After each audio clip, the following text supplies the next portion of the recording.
Good morning, friends. It's me, Simon. YouTube ചാനലിലെ Simon Varghese. ഇങ്ങനെയുണ്ട് നമ്മുടെ ലൈഫൊക്കെ സൂപ്പറായിട്ട് പോകുന്നില്ലേ? ഞാൻ വയലിനോട് കുറച്ചൊരു അടുത്ത് നിന്ന് ഒരു വീഡിയോ ചെയ്യാൻ നോക്കി. അപ്പം കർഷകർ അത് ബിലോങ്സ് കൊണ്ട് കുറച്ച് പ്ലാസ്റ്റിക് ഒക്കെ മുകളിൽ കിടക്കുന്നത് കൊണ്ട് അവിടെ നിന്ന് താഴോട്ട് ഇറങ്ങി പോകത്തെ. നാം ഉപേക്ഷിക്കുന്ന ഒരിറ്റ് പ്ലാസ്റ്റിക് പോലും നമ്മുടെ ലോകത്തെയും ജീവിതത്തെയും തകർക്കും എന്നുള്ളതുകൊണ്ടാണത്. കഴിഞ്ഞ ദിവസം ഞാനൊരു മീറ്റിങ്ങിൽ പങ്കെടുത്തു. അവിടെ കുടുംബശ്രീയുടെ ഇത് വാർഡ് സഭയായിരുന്നു. അപ്പോൾ അവിടെ പറയുമായിരുന്നു, ഒരു കാരണവശാലും പ്ലാസ്റ്റിക്കുകൾ ഇങ്ങനെ പുഴയിലൊന്നും ഉപേക്ഷിക്കുന്നത്. ഓരോരുത്തരിട്ട് കടൽ പോലും മലിനപ്പെട്ട് കിടക്കുക, കായൽ കടലെല്ലാം.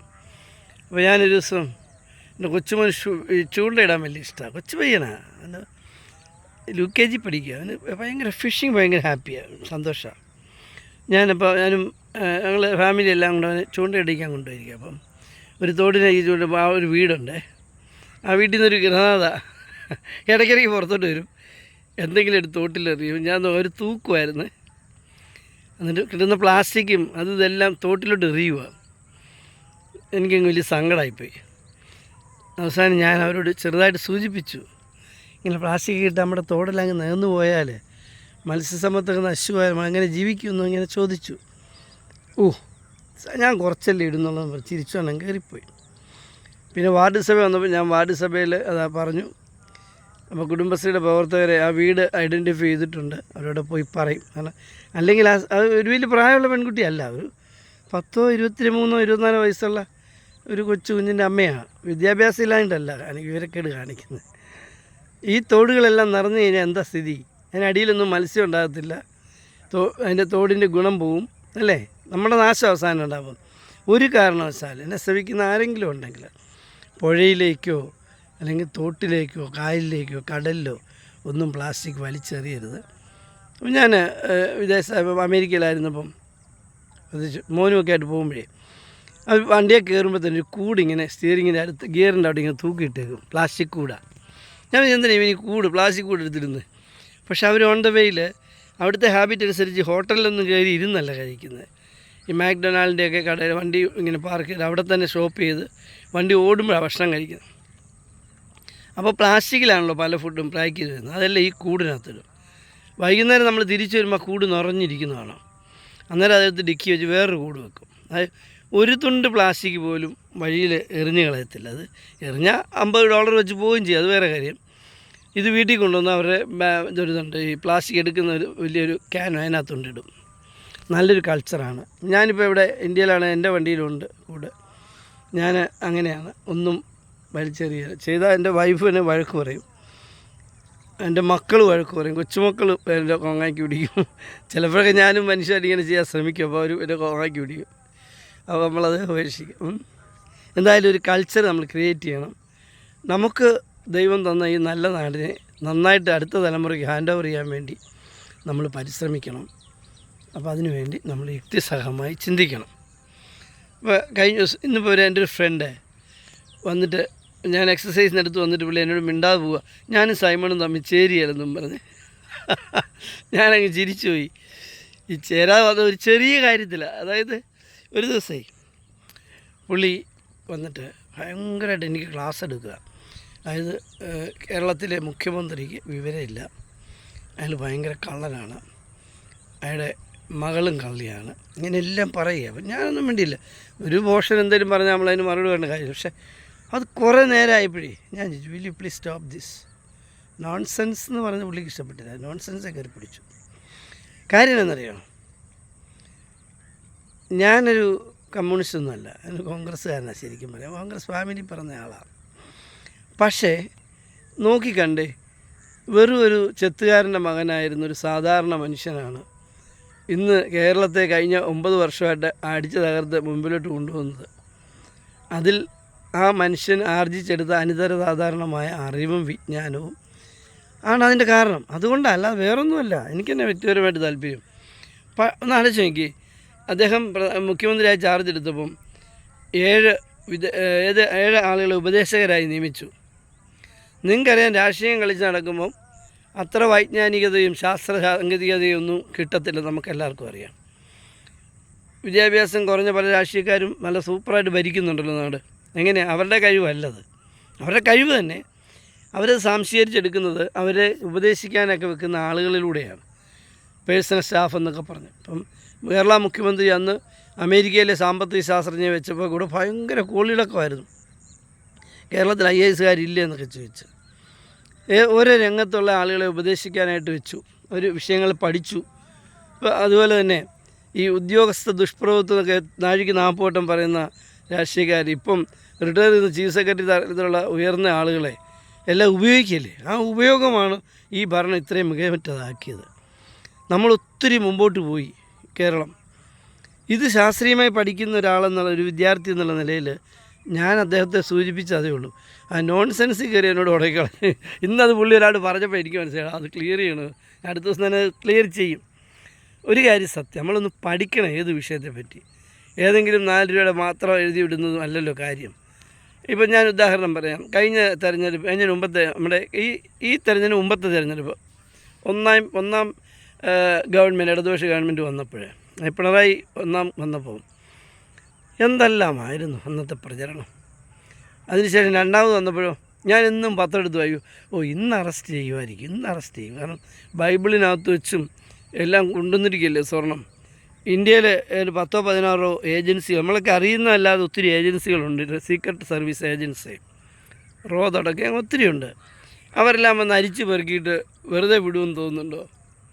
ഒന്നുമില്ലെങ്കിൽ പുള്ളിയെ പാർട്ടിയെങ്കിലും മാറ്റിയാനെ. BJPക്കാരിരിക്കുന്ന കൂടുതലും കോൺഗ്രസ്സുകാരല്ലേ. എന്താ കാര്യം?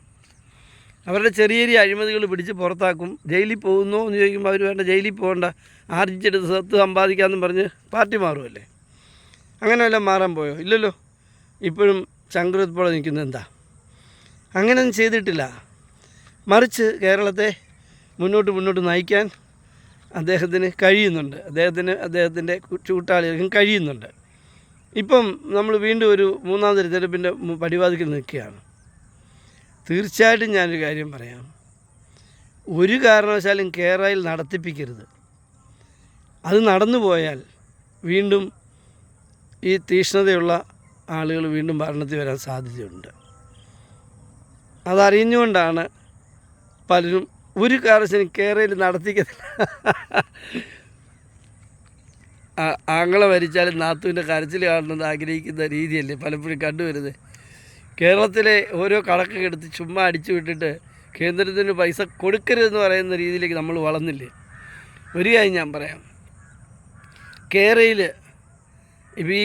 ഇപ്പോൾ ഞാൻ ചോദിച്ചാൽ നമ്മുടെ മെട്രോ സ്ഥാപിച്ച ആളുകളാണ് അത് ഉപയോഗിക്കുന്നത്. ഇവിടുത്തെ പാവപ്പെട്ട സാധാരണക്കാരായ പണക്കാരായ ജനങ്ങളാണ്, എല്ലാ വിഭാഗം ജനങ്ങളും മെട്രോ ഉപയോഗിക്കുകയാണ്, വൻ ലാഭത്തിൽ പോവുകയാണ്.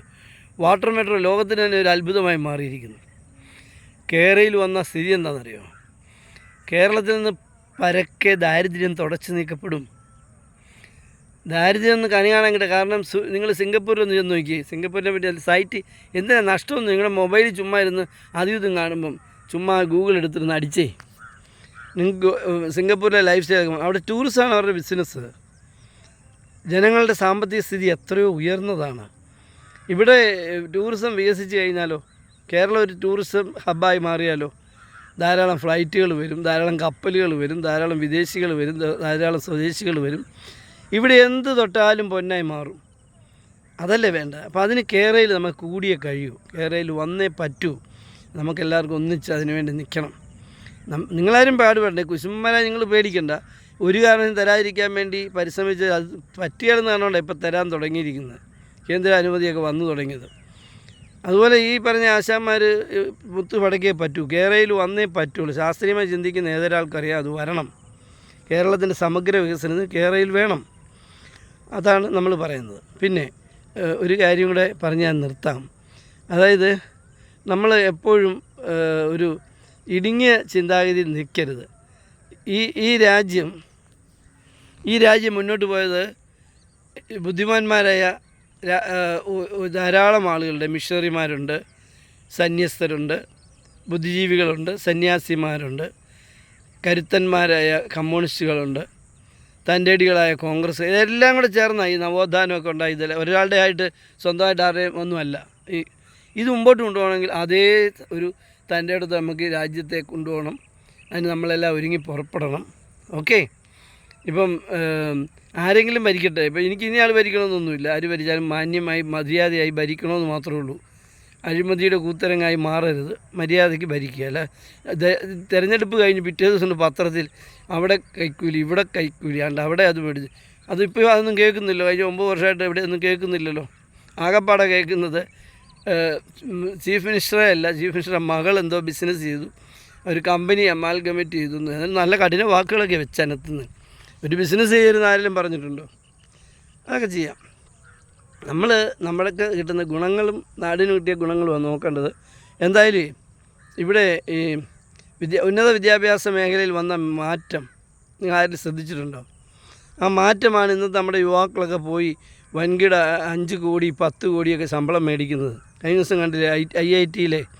അതിന് മുമ്പ് നമുക്കറിയാം, നമ്മൾ മറ്റുള്ളവർക്ക് ഒരു അതായത് നമ്മൾ സംസാരിക്കുമ്പോഴേ മറ്റുള്ളവർക്ക് ഉതപ്പുണ്ടാക്കുന്ന കാര്യങ്ങൾ പറയരുതെന്നാണ്. അതുകൊണ്ട് പലതും നമ്മൾ പറയാതെ ഒളിച്ചു വെച്ചിരിക്കുന്നത്. അപ്പോൾ പത്രത്തിലൊക്കെ വന്നപ്പോൾ ഇനി പറയാം. അതായത് പാക്കേജുകളൊക്കെ കോടിക്കണക്കിന് രൂപയാണ്. അപ്പോൾ അഭ്യസ്തവിദ്യരായ നമ്മുടെ യുവാക്കൾ പോയാൽ ആ കോടികൾ അവർ ആർജിച്ചു. അതിനാണ് കേരള ഗവൺമെൻറ്, നിങ്ങൾക്കറിയാമോ, PhD ലെവലിലൊക്കെ ഗവേഷണത്തിനൊക്കെ 1 ലക്ഷം രൂപയാണ് കൊടുക്കുന്നത്. മറ്റേത് ഗവൺമെൻറ് കൊടുക്കുന്നുണ്ടത്? കേരള ഗവൺമെൻറ് ഇല്ലെന്ന് പറയുന്നതിനിടെ അത് കൊടുക്കുന്നുണ്ട്. അപ്പോൾ അതുപോലെ ഉൽപ്പതിഷ്ണുക്കളായ യുവാക്കളെ വളർത്തിയെടുത്ത് നാടിൻ്റെ വികസനത്തിന് വേണ്ടിയുള്ള അഹോരാത്ര പോരാട്ടം നടത്തണം. അതോടൊപ്പം സമഗ്ര വികസനവും വേണം. ശാന്തി വേണം, സമാധാനം വേണം. അതുപോലെ കൃഷിക്കാരെ ഹാപ്പിയാക്കണം. കൃഷിക്കാരെ ഒത്തിരി സഹായിക്കണം. കൃഷിക്കാർ ഹാപ്പി ആയില്ലെങ്കിൽ ഒരു നാട് ഹാപ്പി ആകത്തില്ല. അതെല്ലാവർക്കും അറിയാമല്ലോ. ഒരു രാജ്യത്തെ തീറ്റിപ്പോരുന്നത് കർഷകരാണ്. അവർക്ക് ഒരു ഭംഗവും അവർക്കൊരു മോഹഭംഗവും വരാൻ പാടില്ല. അവരോടൊപ്പം നിൽക്കുന്ന ഗവൺമെൻറ് നിലനിൽക്കത്തുള്ളൂ. അപ്പോൾ കർഷകരോടൊപ്പം നിൽക്കണം. അതുപോലെ തന്നെ വ്യവസായി എല്ലാം വേണം. പക്ഷേ കേരളത്തിൽ വ്യവസായം കൊണ്ടുപോയി സൂക്ഷിക്കണം. പൊള്യൂഷൻ ഉണ്ടാക്കുന്നൊന്നും ഇവിടെ പാടില്ല. കാരണം ഇതൊരു ടൂറിസ്റ്റ് ഹബ്ബാകാൻ പോകുന്ന സംഭവമാണ്. ആകും ഒരു കാര്യം, ആര് തടഞ്ഞാലും ഇത് ഹബ്ബാകും ടൂറിസത്തിൻ്റെ. കാരണം ഇത്രയും നല്ല മനുഷ്യർ, ഇത്രയും നല്ല ഭംഗിയുള്ള നാട്, ഇത്രയും നല്ല ഭക്ഷണം, സംസ്കാര സമ്പന്നരായ ആളുകൾ, 2 നേരം കുളിക്കുന്ന ആളുകൾ അല്ലേ? ശരിയല്ലേ? 2 നേരം പല്ല് തേക്കുന്നവർ, 2 ഇപ്പോൾ കുറച്ചുകൂടെ കൂടി. ഇറച്ചി മീനൊക്കെ കഴിക്കുമ്പോൾ വെറുതെ ബ്രഷ് ഇട്ട് ഇങ്ങനെ പല്ലൊക്കെ ക്ലീൻ ചെയ്യുന്ന കൾച്ചറിലേക്കൊക്കെ വന്ന ആളുകൾ പോക്കറ്റ് ബ്രഷ് നടക്കുന്ന കാലമായി. അത് സ്വന്തം ആവശ്യത്തിനുള്ള കത്തി മുള്ളും ബ്രഷും ഒക്കെ ഒരു ചെറിയ ബാഗിലാക്കി കൊണ്ടു നടക്കുന്ന കൾച്ചറിലേക്ക് ആളുകൾ എത്തിക്കഴിഞ്ഞു. ഹോട്ടലിൽ നിന്ന് കിട്ടുന്ന സ്പൂണൊന്നും കഴിക്കുന്നില്ല. നമ്മൾ കയ്യിൽ സ്പൂൺ കണ്ടാൽ കഴുകി പോക്കറ്റ് വെച്ചാൽ പോരെ. അതുപോലെ കഴിച്ച് കഴിഞ്ഞാൽ ഉടനെ പല്ല് ക്ലീൻ ചെയ്യുക. അപ്പോൾ വായുനാറ്റവും പോവും, പല്ല് കേടാകാതിരിക്കും. ഡെൻറ്റിസ്റ്റുകളുടെ പണി പോവും. 2 നേരം പല്ല് തേക്കാൻ തുടങ്ങിയപ്പോഴാണ് കേരളത്തിൽ ഡെൻറ്റിസ്റ്റുകളുടെ പണി കുറഞ്ഞത്. ഇനിയിപ്പം ഇടയ്ക്ക് ഞാനൊരു ട്രെയിനിങ്ങിന് പോയപ്പോഴേ ഒരു ട്രെയിനറാണ്, അമേരിക്കയിൽ നിന്ന് ട്രെയിനറാണ്, താജ് ഹോട്ടലാണ് താമസിച്ചിരുന്നത്. അപ്പം ട്രെയിനിങ്ങിന് പോയപ്പം അവിടെ വന്ന ഒരു ലേഡി ആണ്, നല്ല ഭംഗിയുള്ള സ്ത്രീയാണ്. അതുകൊണ്ട് ഞാൻ ഇച്ചിരി മിണ്ടി. സൗന്ദര്യമുള്ളതുകൊണ്ട് മാത്രമല്ല, അവരുടെ ബുദ്ധിസാമർഥ്യവും കഴിവും കൊണ്ടാണ് മിണ്ടി. പരിചയപ്പെട്ടു. അപ്പോൾ ഞങ്ങളൊരു ഡിന്നർ കഴിഞ്ഞിട്ട് പോയപ്പം ഇവർ വാഷ്റൂമിൽ പോയി, ഞാനും പോയി. അപ്പോൾ അവിടെ ഒന്നും ജെൻഡർ വ്യത്യാസമൊന്നും ഇല്ലല്ലോ. അവരിങ്ങനെ ഇന്നൊന്നും അവരുടെ എളിയിലൊരു ബാഗുണ്ട്, അതിൽ നിന്ന് ഒരു ടൂത്ത് ബ്രഷ് എടുത്ത് ബ്രഷ് ചെയ്യുന്നു. അപ്പം ഞാൻ ചോദിച്ചു, every time? Yeah, after any meal I will clean my teeth and mouth. അപ്പോൾ എനിക്ക് മനസ്സിലായി, ഇവരൊക്കെ അടുത്ത് വരുമ്പോൾ തന്നെ നല്ലൊരു മണം, പെർഫ്യൂം അടിച്ചിട്ടല്ല, അവരുടെ ശരീരം സൂക്ഷിക്കുന്നതുകൊണ്ടാണെന്ന് എനിക്ക് മനസ്സിലായി. അപ്പോൾ അത്തരത്തിൽ ഒരു ക്ലീൻലിനെസ്, ഒരു കൾച്ചർ നമ്മൾ ഡെവലപ്പ് ചെയ്തെടുക്കണം. നമ്മുടെ നാട്ടിലേക്ക് വരുന്ന ആളുകൾക്ക് നമ്മൾ അസഹിഷ്ണുതരാകരുത്. അവരെ സ്നേഹത്തോടെ സ്വീകരിക്കുന്നതായി മാറിയാൽ നമ്മുടെ എല്ലാം കുടുംബത്ത് സന്തോഷം വരും. Okay, all the best. B positive always. നമുക്ക് പോസിറ്റീവായിട്ട് ചിന്തിക്കാം, പോസിറ്റീവായിട്ട് പ്രവർത്തിക്കാം. Good morning sir. അപ്പം അങ്ങനെ ചെയ്യുമ്പോൾ നമ്മുടെ നാട് മുന്നിലേക്ക് വരും. നമ്മൾ ഒത്തിരി മുന്നിലാണ്. നിങ്ങൾക്കൊന്ന് ഇടയ്ക്കൊക്കെ പുറത്തുനിന്നൊക്കെ ചുറ്റി നടന്നാൽ അറിയാം കേരളത്തിൻ്റെ ആ ഒരു സാംസ്കാരികവും ദാമ്പത്യം എല്ലാ രംഗത്ത്. ആക്ച്വലി ഇവിടെ ഒരു കാര്യം ഞാൻ പറഞ്ഞിട്ട് പെട്ടെന്ന് പറഞ്ഞേക്കാം, ഇവിടെ ആക്ച്വലി സാമ്പത്തിക ബുദ്ധിമുട്ടുണ്ടോ? എനിക്ക് തോന്നുന്നില്ല. കാരണം മുൻപും ഇത് തന്നെയായിരുന്നു സ്ഥിതി. ഇവിടെ അധികം സർപ്ലസ് ഒന്നും ഇല്ലായിരുന്നു. പക്ഷേ ഫൈനാൻസ് മാനേജ്മെൻറ്റ് അത് കൈകാര്യം ചെയ്തു. ഞാൻ തോമസ് ഐസക് ഇവിടെ ധനമന്ത്രിയായിരുന്നപ്പം അന്നും ഇതേ വരുമാനവും ഇതേ സ്ഥിതിയല്ലേ ഉണ്ടായിരുന്നുള്ളൂ. വേണം GST വന്ന കാലം അന്ന് കുറച്ച് ബുദ്ധിമുട്ടുണ്ട്, കുറച്ച് കോമ്പൻസേഷൻ കിട്ടിയെന്ന് മാത്രമേ ഉള്ളൂ. പക്ഷേ അദ്ദേഹത്തിന് പ്രയോറിറ്റി ഉണ്ടായിരുന്നു. ചെയ്യേണ്ട കാര്യങ്ങൾക്ക് ഒരു ഒരു ഒരു കരളുറപ്പുണ്ടായിരുന്നു. ഒരു എക്സ്പേർട്ടായിട്ട് ഞാൻ ധനമന്ത്രി മോശമെന്ന് പറയല്ല, തെറ്റിദ്ധരിക്കരുത്. ധനമാനേജ്മെൻറ്റിലെ ചില പിഴവുകളാണ് ഇല്ല എന്ന് പറയേണ്ടി വരുന്ന അവസ്ഥ ഉണ്ടാക്കുന്നത്. പേടിയാണ്. ഇതേ അവസരമായിരുന്നു തോമസ് ഐസക് ഭരിച്ചപ്പോഴും ഈ നാട്ടിലുണ്ടായിരുന്നത്. ഇതേ വരുമാനമൊക്കെ തന്നെ ഉള്ളൂ. പുതുതായിട്ട് തന്നെ കുറേ വ്യവസായം ഇവിടെ തുടങ്ങി, ഒന്നുമില്ലല്ലോ. അല്ലെങ്കിൽ ഇവിടെ ഉണ്ടായിരുന്ന വ്യവസായം നശിച്ചു ഇല്ലല്ലോ. പക്ഷേ മാനേജ്മെൻറ്റാണ്. പ്രയോറിറ്റി തീരുമാനിക്കണം, ഏത് കാര്യത്തിലും അത് നടപ്പാക്കണം. ഇവിടെ ഒരു തരത്തിലുള്ള പ്രയാസങ്ങളും ഇല്ലാതെ സംസ്ഥാനം മുന്നോട്ട് പോകുമായിരുന്നു അല്ലേ. അപ്പോൾ എല്ലാവരും ഒന്ന് ചിന്തിക്കണം, ഫൈനാൻസ് മാനേജ്മെൻറ്റിൽ എവിടെയെങ്കിലും പിഴവുകൾ വന്നിട്ടുണ്ടോ, അല്ല ആവശ്യമില്ലാത്ത ആൻസൈറ്റി പറയുന്നതാണോ? അതായത് വായ്പ എടുക്കും. വായ്പ എന്ന് പറഞ്ഞാൽ എന്താണ്? ഞാനൊരു 45 വർഷം മുമ്പ് ബികോം പഠിക്കുമ്പോൾ അന്ന് പഠിപ്പിച്ച് വിട്ടത് കടം ഒരു അസറ്റാണെന്ന്. അപ്പം ഞാനൊക്കെ ഞെട്ടിപ്പോയി. എൻ്റെ വീട്ടിൽ വന്ന് പറയുമ്പോൾ എൻ്റെ അപ്പച്ചൻ കടം അസറ്റ്, അപ്പച്ചനെ കടം എടുത്ത് പഠിപ്പിക്കാൻ പോലും വിടുകയില്ലായിരുന്നു. അതെ, നമ്മൾ കടം എടുക്കുമ്പം ഒരു ഒരു ഒരു ബൾക്ക് മൂല്യം നമ്മളിങ്ങനെ എടുക്കുക. ആ മൂല്യം ക്രമം അടയ്ക്കുമ്പോൾ ചെറിയൊരു തുക അടച്ചു തീരുമ്പോൾ അതിന് അവസാനമാകുമ്പോൾ അതിന് വാല്യൂ ഇല്ലാത്ത തുകയ്ക്ക്. ഇപ്പോൾ ഒരു ഉദാഹരണം, ഒരു 10 ലക്ഷം രൂപയുടെ കാർ നിങ്ങൾ ലോൺ എടുക്കുന്നു, 1 ലക്ഷം രൂപ ഇൻവെസ്റ്റ് ചെയ്യുന്നു, 9 ലക്ഷം രൂപ നിങ്ങൾ അപ്പം തന്നെ കൺസ്യൂം ചെയ്ത് കഴിഞ്ഞു. പിന്നെ അടയ്ക്കുന്നത് എത്രയാണ്? 4000, 5000 അല്ലെ 10000 വെച്ച് CC അടയ്ക്കുക. അടച്ചടച്ച് വരുമ്പോൾ ഒരു പകുതി ആകുമ്പോഴത്തേക്ക് ആ വാല്യൂ, നിങ്ങൾ ഈ വാങ്ങിച്ച കാറ് അന്നേരം 10 ലക്ഷം തന്നെ കിട്ടുകയില്ല, 20 ലക്ഷമായി എൻ്റെ വില. അപ്പോൾ ആക്ച്വലി സമ്പത്ത് വന്നോ ഇല്ലയോ? ചെറിയൊരു ഉദാഹരണം പറയാം. അപ്പോൾ അതുപോലെ കടം എപ്പോഴും നമുക്ക് നേട്ടമാണ്, കോട്ടമല്ല. ഇത് സാമ്പത്തിക ശാസ്ത്രജ്ഞന്മാർക്കറിയാം, പത്രക്കാരനറിയാൻ പറ്റും. പത്രത്തിൽ എഴുതുന്ന ആളിന് അവൻ ശാസ്ത്രമോ കലയോ ഒന്നും പഠിച്ചിട്ടല്ല ഇരിക്കുന്നത്. MA എക്കണോമിക്സ് MA എന്തെങ്കിലും PG കാണും, അത്രേ ഉള്ളൂ. പിന്നെ അവരുടെ മുതലാളിമാർ പറയുന്ന ആശയവും കാണും, അത്രേ ഉള്ളൂ. പഠിച്ചിട്ടല്ല പറയുന്നത്. കടമെന്ന് പറഞ്ഞാൽ ഒരു അസറ്റാണ്, പക്ഷേ അത് ബുദ്ധിപൂർവ്വം വിനിയോഗിക്കണം. ഇവിടെ തോമസ് ഐസക് ഇരുന്നപ്പം കൊണ്ടുവന്ന കാര്യം നിങ്ങൾക്ക് അറിഞ്ഞുകൂടെ? കിസ്ബി എന്നൊക്കെ പറഞ്ഞേ. ഞാനത് അവതരിപ്പിക്കുമ്പം അതിൻ്റെ ചർച്ചയിൽ ഞാൻ നിയമസഭയിൽ പോയിരുന്നു. ഉമ്മൻചാണ്ടി സാറാ പാസ് തന്നെ, ഞാൻ കയറിയിരുന്നു, കേൾക്കുന്നുണ്ടായിരുന്നു കിഫ്ബിയെ പറ്റിയൊക്കെ. അപ്പം എന്തൊരു വിമർശനമാണ്. ഇത് വെറും പൊട്ടയാണ്, എത്ര കോടി രൂപയുടെ ബിസിനസ് നടത്തി. അതേത് തുകയാണെന്ന് നിങ്ങൾക്ക് മനസ്സിലായോ? അതായത് ഓരോ രാജ്യങ്ങളിൽ ഈ കോൺട്രിബ്യൂട്ടറി പെൻഷനാണ്. ആ കോൺട്രിബ്യൂട്ട് ചെയ്ത ഫണ്ടുകൾ ചെറിയ പലിശയ്ക്ക് അവർ കൊടുക്കും. ആ ലാഭമാണ് പെൻഷൻകാർക്ക് കൊടുക്കുന്നത് അവിടേക്ക്. അങ്ങനെയാണ് ഇംഗ്ലണ്ടിൽ നിന്ന് ആ പണമൊക്കെ കൊണ്ടുവന്നത്, കിഫ്ബിയൊക്കെ എടുത്തുകൊണ്ട് വന്നത്.